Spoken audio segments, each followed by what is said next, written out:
إن الحمد لله نحمده ونستعينه ونستغفره ونعوذ بالله من شرور أنفسنا وسيئات أعمالنا من يهده الله فلا مضل له ومن يضلله فلا هادي له أشهد أن لا إله إلا الله وحده لا شريك له وأشهد أن محمدا عبده ورسوله يا أيها الذين آمنوا اتقوا الله حق تقاته ولا تموتن إلا وأنتم مسلمون أما بعد فإن أصدق الحديث كتاب الله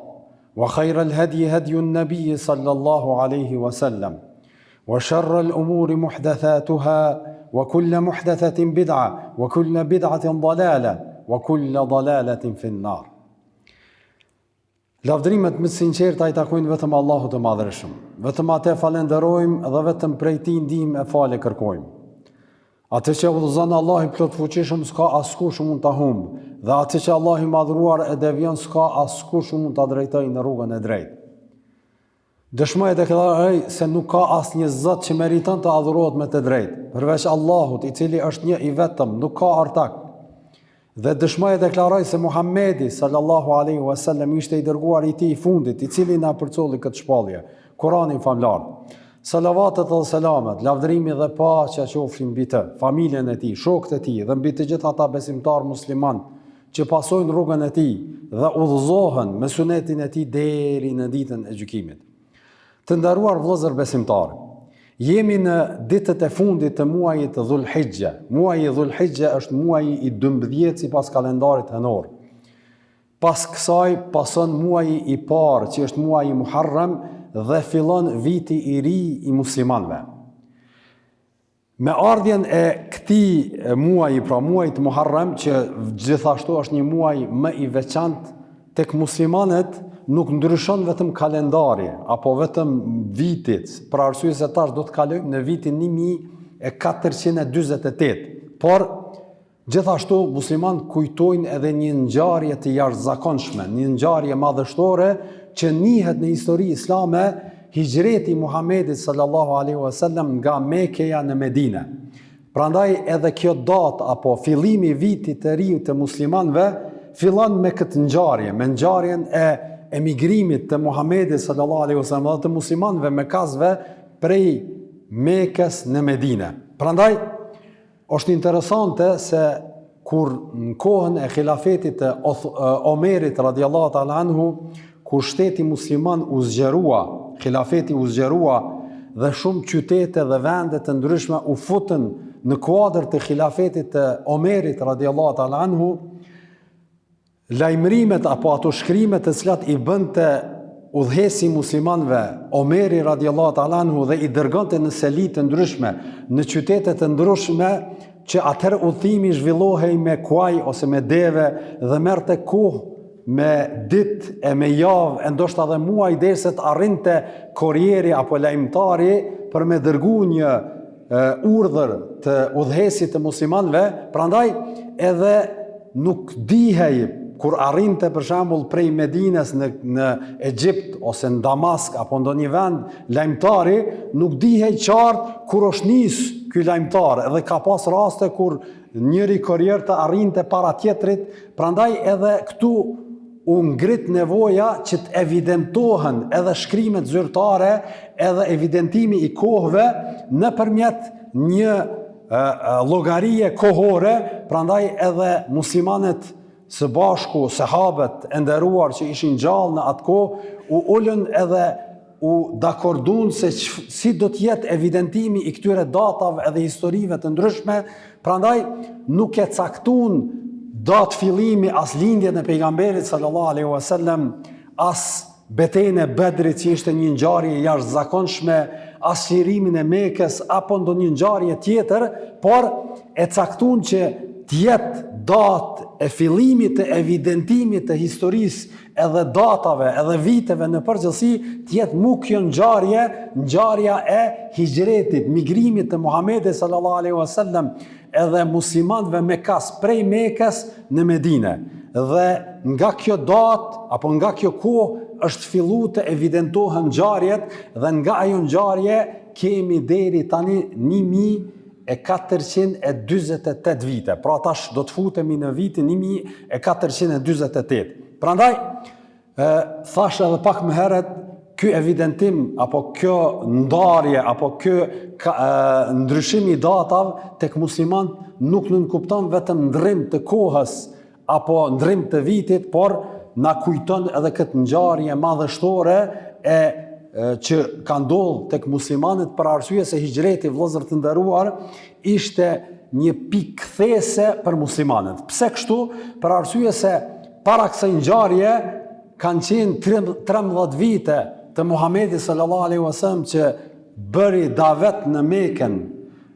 Mekë së bashku me muslimanët dhe i thirri Mekasit në fenë e pastër dhe t'i largohen idhujve dhe adhurimit të tyre. Megjithatë, ata u ballavaçuan me shumë tortura, persekutime, mundime, sfida, sprova të ndryshme gjatë 13 vite. Edhe Muhamedi sallallahu alaihi wasallam, edhe ata pasues të Muhamedit sallallahu alaihi wasallam që e pranun islamin, u ballavaçuan me vështirësi dhe sfida dhe sprova nga Mekasët në përgjithësi, i torturuan ata, i munduan ata, si shembuj të ndryshëm që i njohim të gjithë ne, është shembulli i Bilalit radiallahu ta'ala anhu, sahabiu të nderuar, i cili vazhdimisht mundohej dhe i vendosej gurë të nxehtë në barkun e tij të rënd, edhe detyrohej të mohonte pranimin e fesë, pra islamit, megjithatë ai qëndroi besnik përkundër këtyre torturave, edhe vazhdimisht thoshte atë fjalën e tij të famshme ahadun ahad, me një fjalë një, pra Zoti është vetëm një dhe nuk ka shumë zotra, nuk ka shumë idhuj, nuk ka domthonjë diçka që meriton me u adhuru përveç Allahut të Madhërisht. Pra qëndroi stoik në këtë derisa e bleu kush? Ebu Bekri radiallahu ta'ala anhu, edhe e shpëtoi nga këto tortura të vazhdueshme dhe të përditshme. Pastaj e kemi shembullin e dy prindërve të Ammarit, një sahabi i nderuar, Jasiri dhe Sumeja,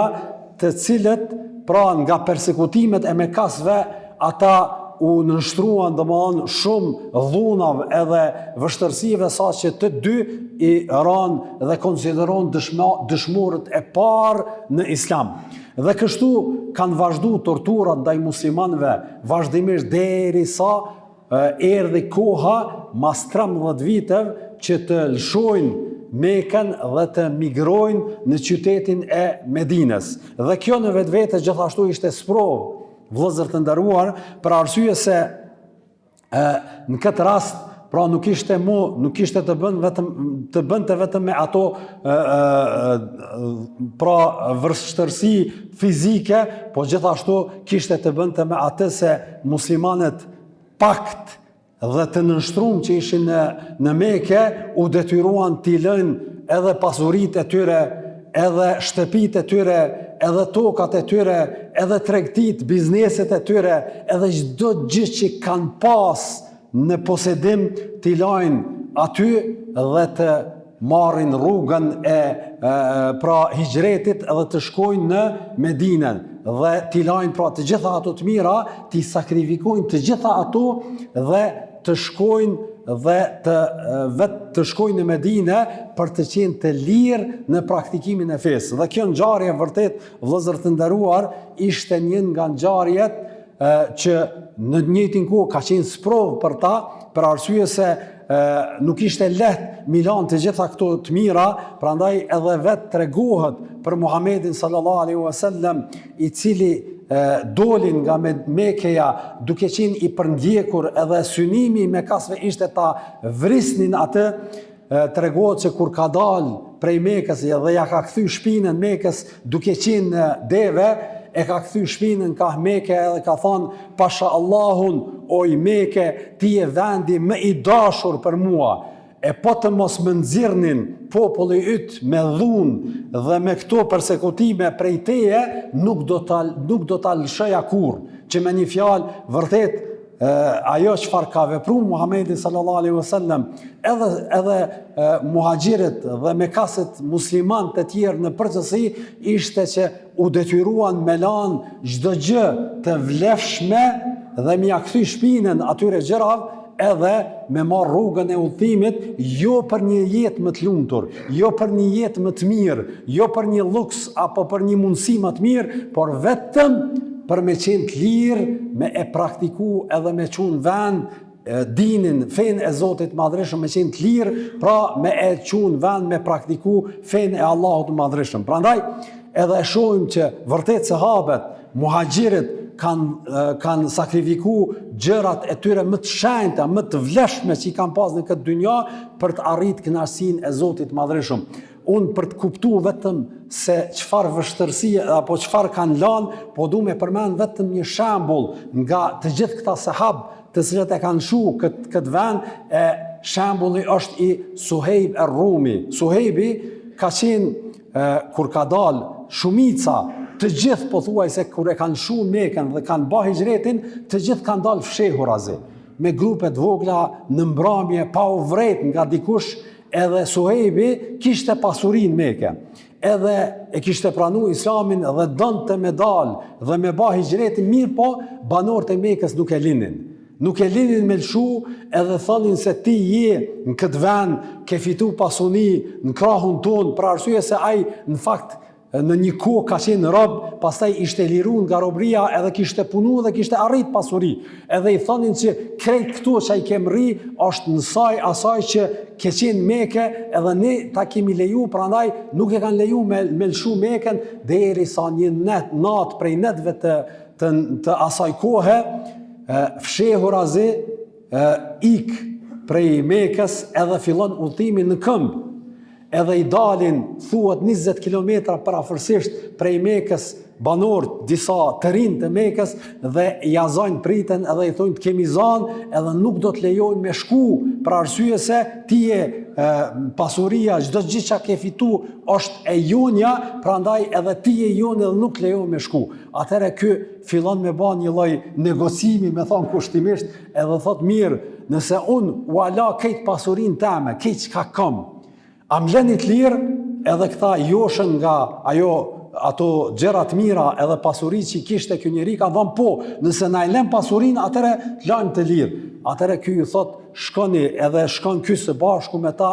në filan vendin, ku ishte gropos arin edhe pasurinë e tij, thot merrni ato të gjitha, edhe merrni të gjitha, vetëm me lejoni mu me qenë i lirë. Dhe ata e marrin, shkojnë e marrin atë pasuri, edhe përfitojnë nga kjo, edhe e lajnë të lirë Suhejbin që me e zhvillu hijretin dhe me migru prej Mekës Medine. Kur arrin Suhejbi në Medine, pak para se me arrit Medine, edhe pejgamberi sallallahu alaihi wasallam ende nuk ishte arrit. Ishte në hyrje, me thonë kushtimisht në periferi të Medines, aty kishte kampu, qëndronte për mu fut Medine, edhe Suhejbi e arrin Muhamedit sallallahu alaihi wasallam, edhe Muhamedi sallallahu alaihi wasallam i vjen frymëzimi çfarë kishte bë, me një fjalë çfarë tregtie kishte realizuar Suhejbi me banorët e Mekës. Për arsye se e ka tregtu, e ka shit, ja u ka dhënë këtë pasurinë që ai kishte në dispozicion vetëm për me leju me ju bashkangjit Muhamedi sallallahu alaihi wasallam edhe me bë hijretin. Atëherë pejgamberi sallallahu alaihi wasallam kur e sheh Suhejbin, i vjen frymëzimin nga Allahu i Madhreshëm për atë vepër që e ka bë, edhe i thot kështu, thot Rabbi hal bei'u ya Aba Yahya, që në përkthim domethënë vërtet tregtia jote që ti ke realizu është fitimpruse për ty o Ebu Yahya. Pra kështu e ka pas kunjen, kështu është thirr që me një fjalë ajo që ke bë ti, atë tijaret, atë tregti të cilën e ke realizu, dije që ki me dal apo je fitimtar ndaj atyre njerëzve që mendojnë që ata kanë fituar në këtë gjë që e kanë bë. Pra ti je fitimtari me kuptimin e fjalës. Edhe në fakt kështu ndodh për arsye se sakrifica dhe mundi të cilën e kanë bë është kthy pastaj edhe në arritje dhe në fitore tek muslimanët në përgjithësi, e gjithashtu edhe të muhaxhirit. Për arsye se vërtet këta njerëz muhaxhirit pra lanë pasurinë e tyre, lanë vendin e tyre, shtëpitë e tyre, familjet, prindrit e tyre, ka prej tyre që janë detyruar mu da prej grave të tyre, prej fëmijëve të tyre, të persekutuar edhe të ndjekur nga banorët e Mekës, i lanë të gjitha këtu vetëm me qenë të lirë, që shtash pak më herët, jo për me pas një jetë më të mirë, po vetëm për me qenë të lirë, me e praktiku fenë në një vend, në një shoqëri të mirë dhe normale, e ajo ishte Medinja. Prandaj edhe Allahu Madhërisht këtë sakrificë, këtë mund të tyre, këtë gjë që